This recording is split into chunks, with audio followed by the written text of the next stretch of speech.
Here's Tomb Dude with another question. Second question. When recording voiceover for Lara, Todek and other characters, how long can the process be? And also, can they get stressful at times? Kind of third question. Do you have to explain to Keighley and other people how you want them to sound, for example, serious, funny, and things like that? Thank you. Yeah, you typically give them the context of where you are. So, for example, with Chompy, I explained, okay, well, you're in this corridor and there's this gigantic fish that's about 3 stories tall right behind you and it's chasing you. And so then you say, Yeah. and typically there's an understanding there. Keighley thought that was pretty hilarious, but it's unless we're not getting it the way we want it, I usually don't give too much direction. Okay. Xmas from TombRaiderFourms.com asks, are there any Lara's lines or lines from other characters from past Tomb Raider games which didn't make it into the final version of the game? So yeah, I guess there is. If there was some scripting, even for Guardian of Light, that didn't get into the final version of the game. It pretty much always is. I mean, you write a script and then once you plug it into the game, once you have the real actors, sometimes it just doesn't sound right. Or there'll be a line about a certain event that ends up getting cut.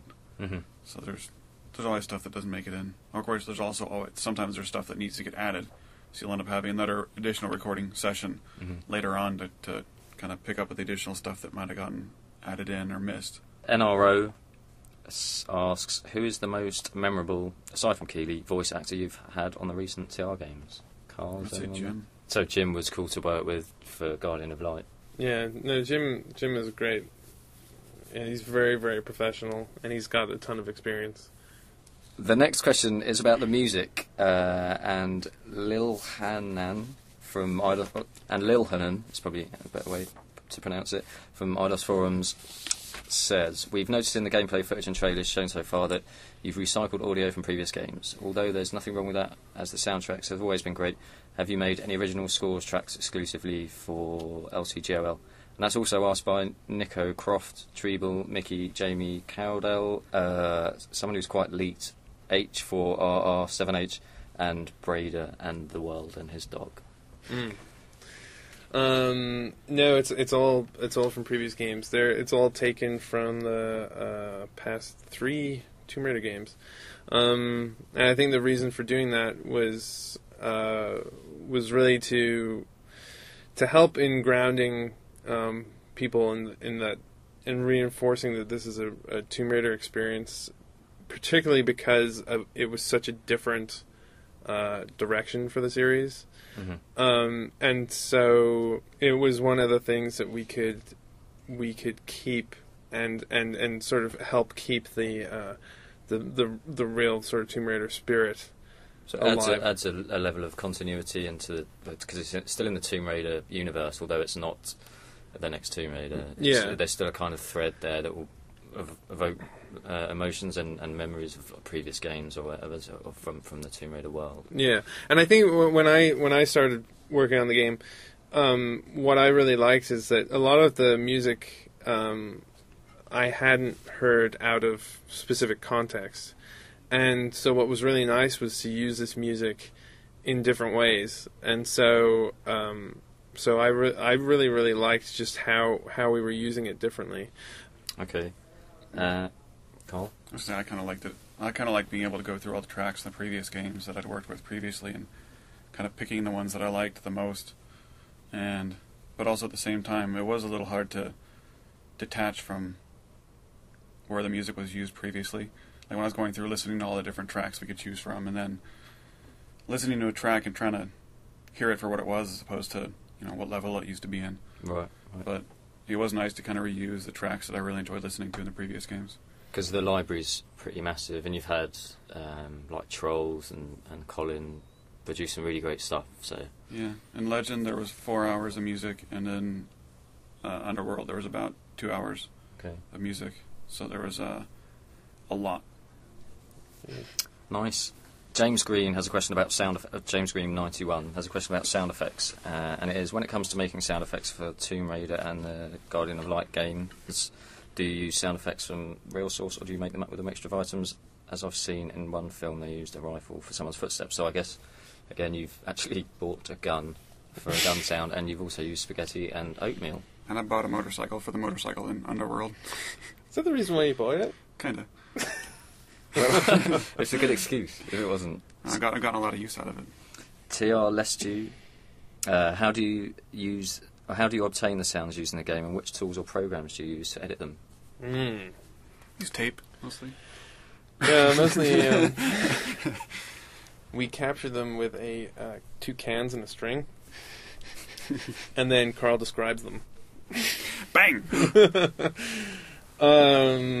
Well, no, we have portable recorders, and we have a lot of different kinds of microphones, and we'll usually go out and record the sound. And then, as far as tools go, we use pretty much. We'll use SoundForge, and also Nuendo. What's Nuendo? Nuendo is that Steinberg? Yeah, it's for sequencing, but we could equally use Vegas, and I think that was what we used as well, actually, on this project, and for sequencing, and also Pro Tools. Right, and so the effects generally come from which program? The effects are like the chorus on Zolots in the Zolot machine. Zolots, because all that stuff needed to be batch processed, and what that means is, all done at once. Mm-hmm. It was done in SoundForge, and so the effect was sort of designed in SoundForge, and then that way you could batch process it very, very easily. But I think ultimately with any of these tools, it's really just finding what you like to work with. I mean, they've gotten to the point where they're pretty much all the same. Aussie 500 has a question for Karl, who's worked on all the Crystal Dynamics TR games, as we've established. What did they use the raw chicken for way back in Legend? Was it an obvious sound we would have expected, like someone being torn or crushed, or was it something unusual we would never guess? Did they need to sacrifice any more potential roast dinners in search of that special sound for Guardian of Light? So, not for Guardian of Light, thankfully the chickens have been spared, but what was it used for in Legend? Can you remember? I think actually some of the sounds are still used for the spiders. And also, thankfully, it wasn't that much of a sacrifice because it wasn't cooked yet, so it wasn't fully roasted. Wait, it was live? Huh? Oh. No, it was quite dead, but it wasn't cooked. But I think... So spiders is one. Yeah, like when you squish the spiders, when you shoot the spiders, they have little kind of squishy sounds when you shoot them. And it's hard to tell where they exactly went because they end up getting mixed in. Right. So most sounds end up being a composite of different sources to get exactly what you want. But I think they probably would have been mixed in with just the general squishy sounds. And the spiders are probably the best example of squishy bits. Yeah, and there are bone-breaking sounds as well. And I think maybe when Lara falls, she might play a couple of them when her ragdoll hits the ground. Mm-hmm. The chicken was well used. You made the most out of it. It was part of a number of different sources that were used and abused, yeah. Aussie 500 also asked, did they get to play with a real flamethrower while recording the sounds for Guardian of Light? Did you buy one, Karl, I guess? Have you got a flamethrower in your office with your unicycle and your whatever else did you do? I'm afraid we did not buy a flamethrower. That'd be cool, though. Do you think we can do that for next time? Get it on expenses. I'm... You Actually, have a serious look at your face, like you're really considering. I'm trying to remember where the source came from, and we did come pretty close. My father has a oxyacetylene blowtorch, with the two big tanks, one oxygen, one full of acetylene. Yeah. And so for some of the gas, it sounds like the sounds is just the torch blowing oxygen, and then we also would light it, and it provided a really nice kind of brilliant typical flamethrower sound. And why does your father have that? To kill big he's very spiders handy, with? basically. Oh, okay. Wherever possible, you record as close to, or the actual thing. Yeah, if it's feasible, then we want it, because going through the libraries, it's like as I said, when the pistol sounds in Legend, I thought were great. Like, I want to put those together. I was like, these are awesome. They sound really cool. They have all the little details and stuff. And then I recorded my own, and it was like 10 times better than what I had previously.